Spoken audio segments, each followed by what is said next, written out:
streaming on Paramount Plus.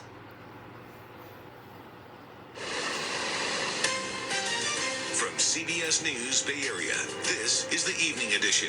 Now at 11, people in Gaza and Israel holding their breath tonight as the long-awaited ceasefire hits a delay just moments before it was set to go into effect.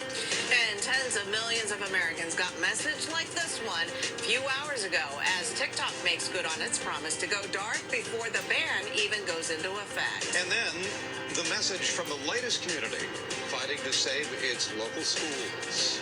Good evening, I'm Brian. And I'm Andrea Nakano. With just minutes to go before the ceasefire between Israel and Hamas was set to go into effect around 10:30 our time, Prime Minister Benjamin Netanyahu announced things were on hold until Hamas sends a list of the hostages they plan to release. Hamas leaders say the delay in handing over the list is because of, quote, technical field reasons, but would not say when the list might arrive. We do know that hundreds of much-needed aid trucks are sitting at the Rafah border crossing, waiting to get the go-ahead if and when the ceasefire does take effect.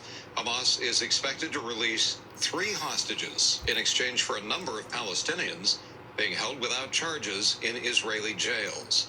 The rest of the hostages and prisoners will then be released over the next 42 days. More than 46,000 Palestinians have been killed since the October 7th attack by Hamas. They killed over 1,200 Israelis.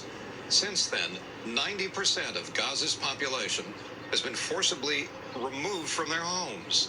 What happens to them next is entirely unknown. As for now, as soon as Israel gets that list, we'll have complete coverage live from the CBS network as the first hostages are exchanged. We'll cover that both here on air as well as online at KPIX.com and the CBS News app. In other news tonight, tens of thousands of people hit the streets of the nation's capital today demonstrating ahead of Donald Trump's second inauguration. In the Bay Area, several thousand people came out to the Mission in San Francisco. John Ramos reports. Donald Trump won't be inaugurated until Monday, but those who fear what that will mean are making it clear that the resistance is already underway.